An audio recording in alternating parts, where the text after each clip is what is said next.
sidetracking slightly, huge week for the Eels. You're part of the crew.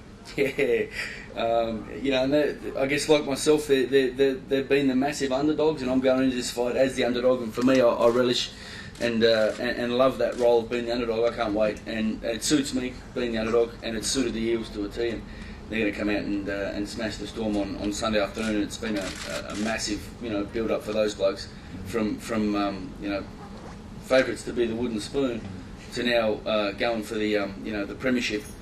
They're just on fire, and they've got a great feeling in the club, and it's great to be associated with the Parramatta Eels. Massive history, massive club, great bunch of blokes, and I'm very confident they're going to beat the Storm, and I guess that success hopefully will rub off for me. Okay, I'd love to open it up to the floor. All six open, honest and available, some of them even fiery. Paul Upham? Roy, it's a privilege for Australians to have an all-time great such as yourself come to Australia and fight. You've done overseas before. Why, after all these years, are you coming to Australia? Because when I came to Australia to do the Matrix, Australia was a very nice place. The people were very hospitable.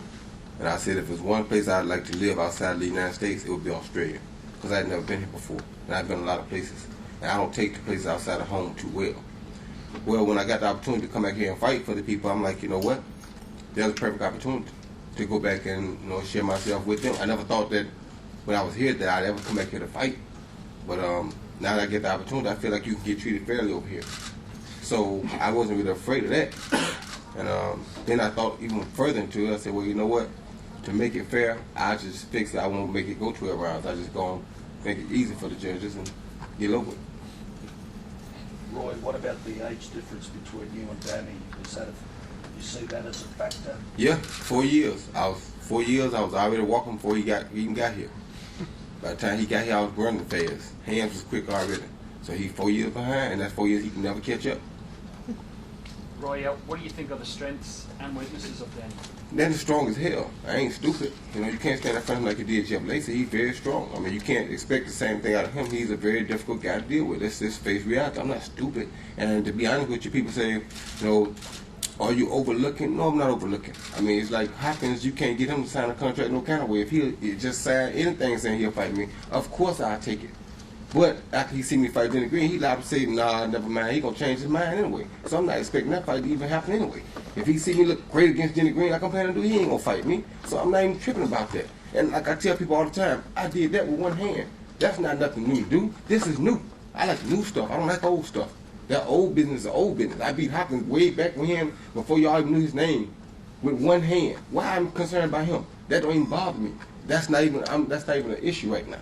I'm looking at right here. Because see that right there? That solidifies part of my historic run here. That's the only weight class that I'm not crown champion in. And I used to have a problem with it because I used to wonder how in the hell would I explain to my son that I held the same type of air code here. It just didn't sound good to me.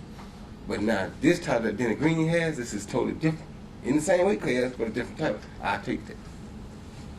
Roy, how many rounds? I don't know yet. I got all depend on how Dennis come out there. Come out there, hit me hard as hell, like you say, gonna do it early. Then it probably be less rounds than I expected to be, because I know he's strong. The quicker he hit me, the quicker he's gonna piss me off, and there we go. You're gonna be really pissed off really early. You better believe I'm gonna be pissed off hot. I'm kind of pissed off already, but you're right. Danny, in your opinion, is Roy the same fighter he once was? Yeah, he is, definitely. He showed against Jeff Lacey, who's a two-time world champion, his greatness. I'm not going to deny, it's business, and I want to knock Roy Jones out and solidify my legacy in the sport worldwide. Internationally, knocking Roy Jones Jr. is going to put me right at the top of the mountain. So, and to beat him in the form that he's in is going to make it even more of an achievement. He's proved once again, he almost turned the clock back, that he's one of the greatest fighters pound for pound in the world and in the history of the sport. But today he's still one of the pound for pound greatest fighters, and to have him come to Australia and fight for my world title, this is the biggest thing in boxing that's ever happened in this country. There's never been a fighter of Roy Jones's calibre down in Australia fighting for a world title against an Australian. So for me, I'm pumped. But like I said, I think Roy's he can be very angry, he can be very pissed off, and I guess overlooking I guess what's in front of him, maybe potentially against Bernard Hopkins. And for me, it's just about doing my job, and I don't want to worry about whether they've signed a contract or done this or done that. That's great. If they're overlooking me, well then it's a bonus for me. Roy's never fought out of his country. apart from as an amateur. So as a professional, he's never been in this situation. He's never been out of his comfort zone. Someone as great as Roy Jones Jr., obviously they're not going to find that a problem. But I think it's good that they're signing contracts and looking to the future and looking past me. Danny, can you respect him too much? The respect's gone, Danny. It's in the past. The respect is always going to be there. For a human being, I respect all my opponents. I respect them first for getting in the boxing ring and doing what they do, because I know how hard it is, because I'm doing it myself. So I'm always going to respect Roy Jones as a fighter. I'm always going to respect Roy Jones as a human being. But on that night, and from now on, that respect is gone. My job's to knock Roy Jones Jr. out, and like I said, I've got a great feeling. I'm looking forward to getting in this stadium and feeling the love and feeling the atmosphere, and that's just going to pump me. Danny, Roy's a reasonably quick fighter. Do you look back at maybe a fight with Chock and maybe see parts of your game where you might have got wrong there that might take into this fight? Yeah, definitely, 100%. Might see if Chock wants to be a sparring partner. You'd be a fool if you didn't. Might ring Chock and see if he's up for sparring. We're looking for some sparring partners that are fast and flashy, but you never know what might happen. How do you reckon you might go there, mate? Sparring? No, I'd make sure people paid to watch the sparring, and I'd eat him up.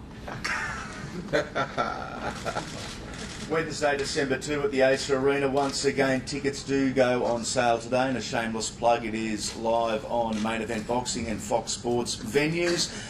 Danny, you have fought overseas several times. Roy hasn't. As a professional, how different is it? Yeah, it's different. It's definitely not a stumbling block, but it's something that you have to overcome and you have to experience to know how hard it is. It may work in his favour, it may work against him. I can't say what's going to happen, but I really enjoy fighting overseas. I'm a fighter, so I don't care where it is. The boxing ring's there. It doesn't matter which country it's in. I'm there to go, but having done that 5 times and been victorious in world title fights overseas, I know what it takes to do that. I'm just focusing on my job and doing what I've got to do, and I'm not fussed what he's got to go through and what he has to do and what he's going to try and do to me. I've got to worry about myself and what I have to do in the preparation, and that's basically my concern is me. Roy, realistically, how much changes the fact you're not at home and in familiar surroundings? Well, actually, this is what you got to realize about me. I'm sorry to say it, sir, but I am at home. When I'm inside of square ring, that's my home. That's where I live. That's where I rule. If you put me up in something in the square, that's a wrap from there. So anytime I'm in the square ring, I'm home. I love it. I don't care about who outside, what they're saying. That don't mean nothing to me. I'm in that square. That's what I was put here for. That square.